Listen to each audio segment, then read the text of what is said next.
Lorsque tu te perçois comme quelqu'un qui est incomplète, qui est sur un chemin spirituel, quand finalement tu n'es pas à l'écoute de ce que te dit ta guidance, ce vers quoi elle te dirige naturellement et que tu crois que c'est par l'extérieur que tu trouveras euh, les réponses, forcément, tu es dirigé, tu fais apparaître dans ta réalité des situations, des gens qui vont se conformer à cette façon que tu vas te percevoir.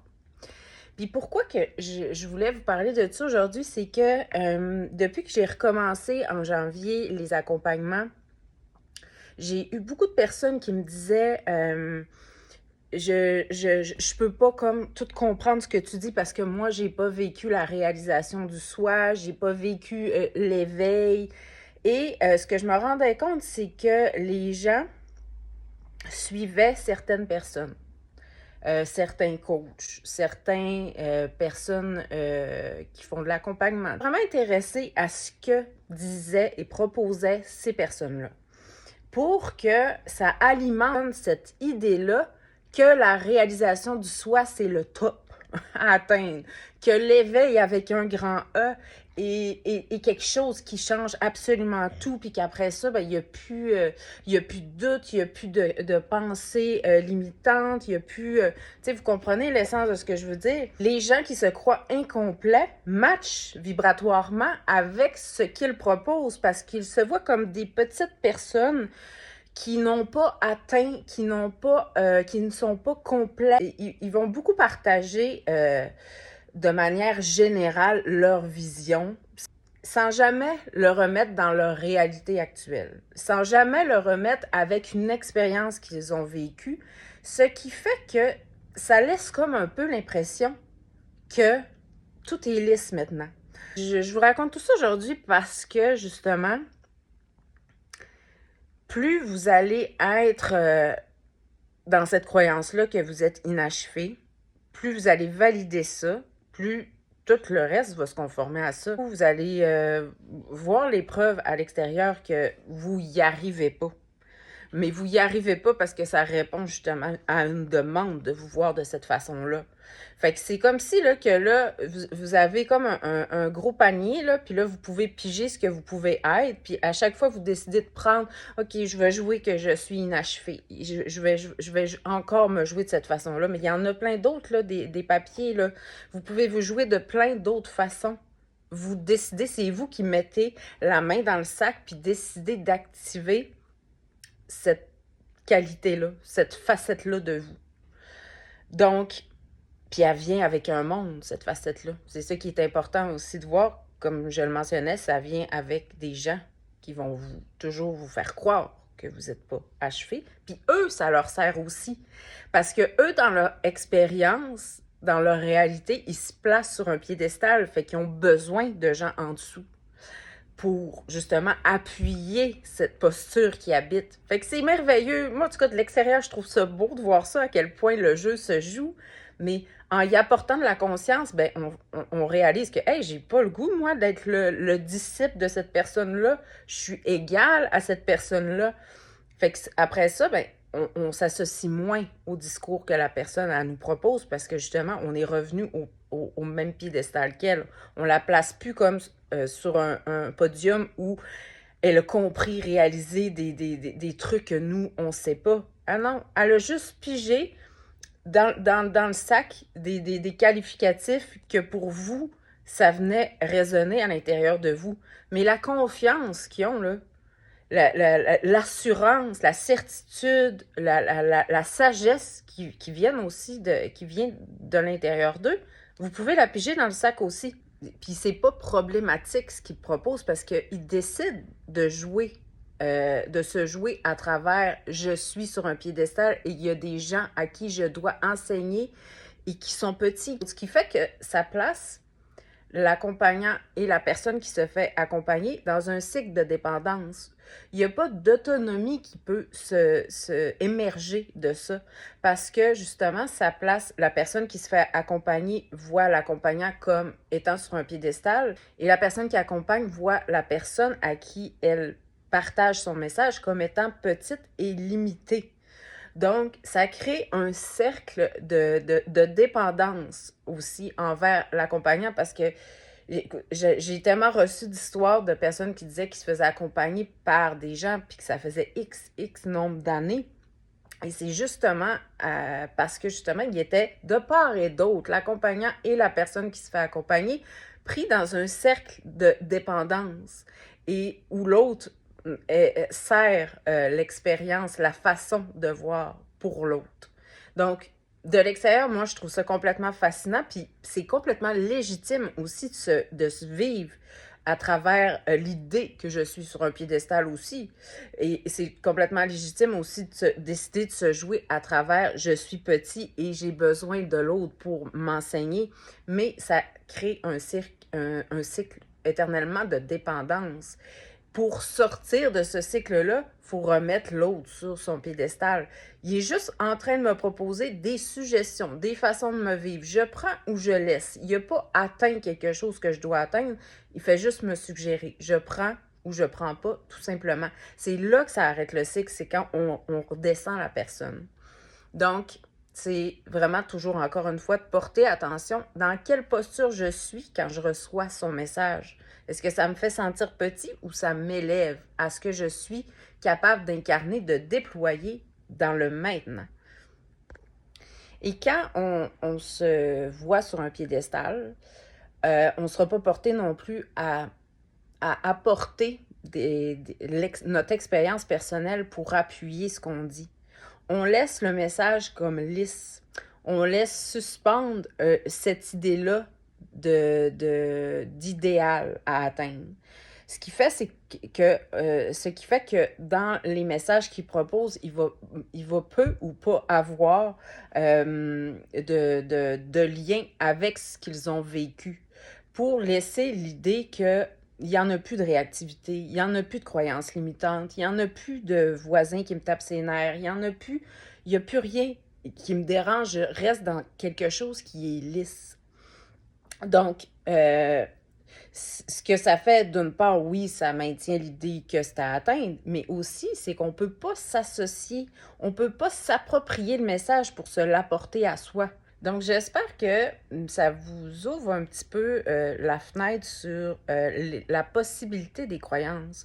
Dans le sens que quelqu'un qui se définit comme ayant vécu la réalisation du soi ou avoir vécu l'éveil avec un grand E peut aussi être en train de se jouer à travers un prisme.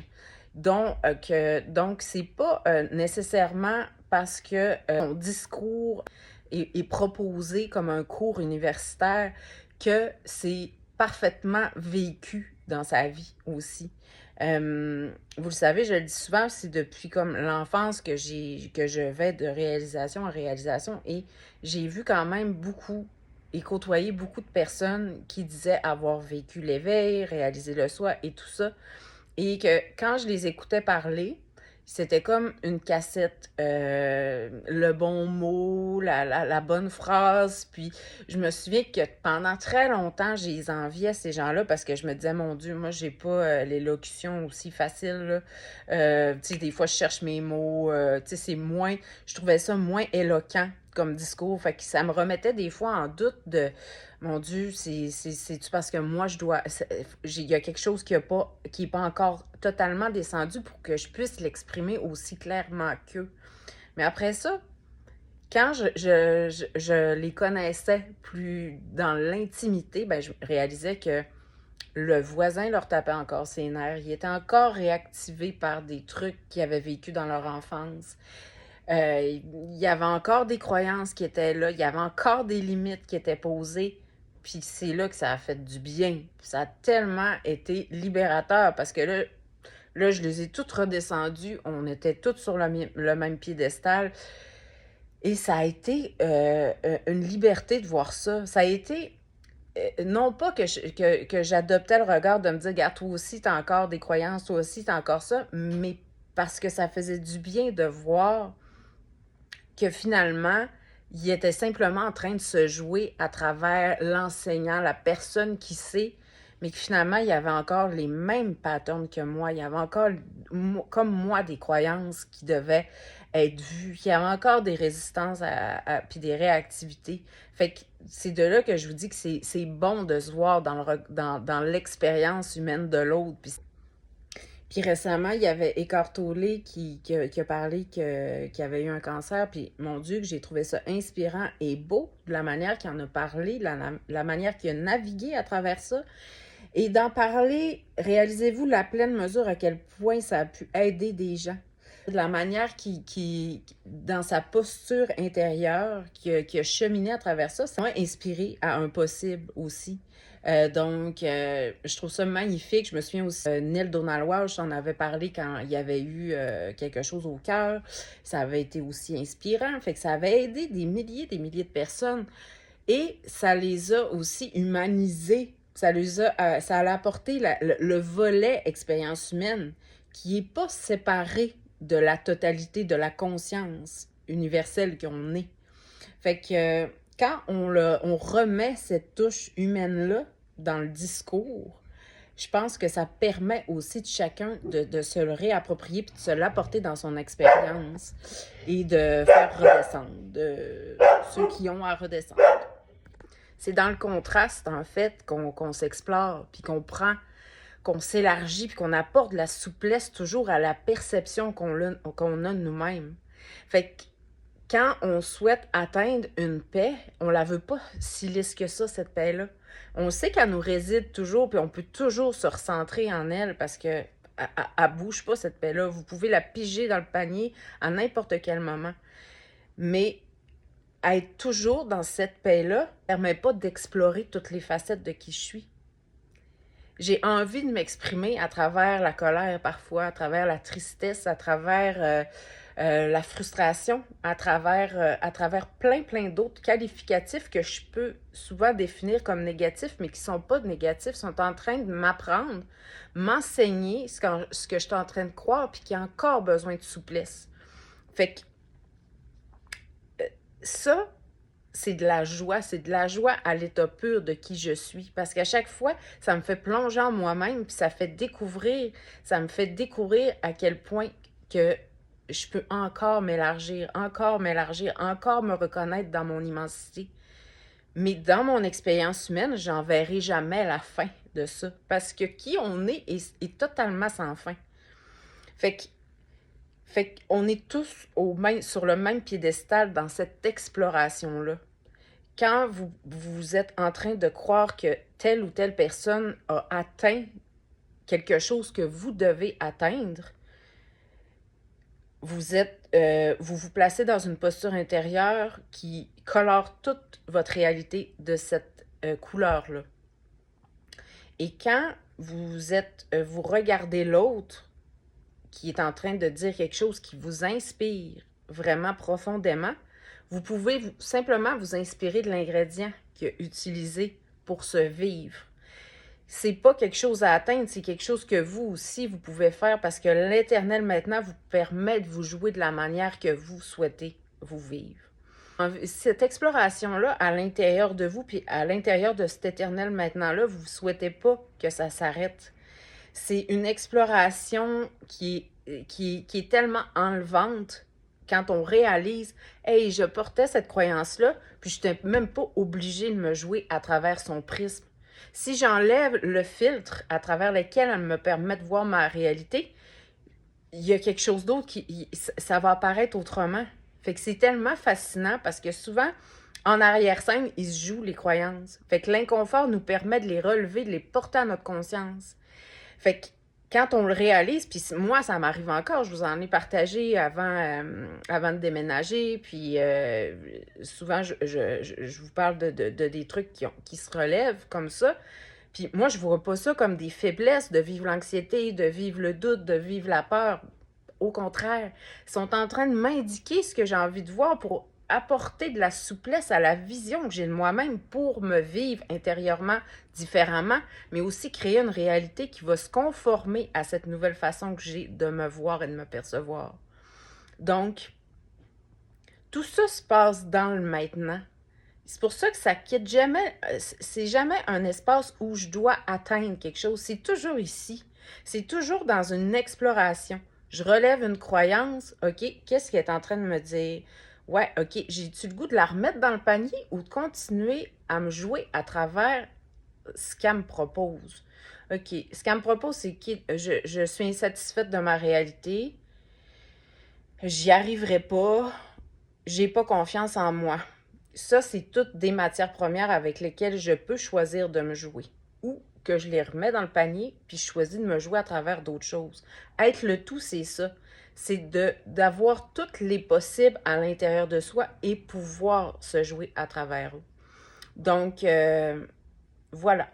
C'est ce que j'avais envie de vous partager aujourd'hui pour vous remettre dans votre pleine autonomie aussi. D'être attentif lorsque vous avez des suggestions extérieures qui vous sont proposées, de toujours porter attention, toujours porter attention à qu'est-ce que ça vous fait ressentir. Est-ce que ça me fait ressentir que cette personne-là est en train de m'inspirer de ce que je suis capable de créer dans l'instant présent, de ce que je peux, des possibles que je peux déployer, ou est en train de me donner un mode d'emploi, une manière de vivre, de regarder la vie que je dois escalader, que je dois atteindre, puis que ça semble donc compliqué. Fait que, aussitôt, là, vous êtes connecté à cette sagesse-là, à cette vérité-là. Fait que vérifiez à l'intérieur de vous quand ça coince, quand ça vous fait sentir petit, c'est pas vous, tout simplement.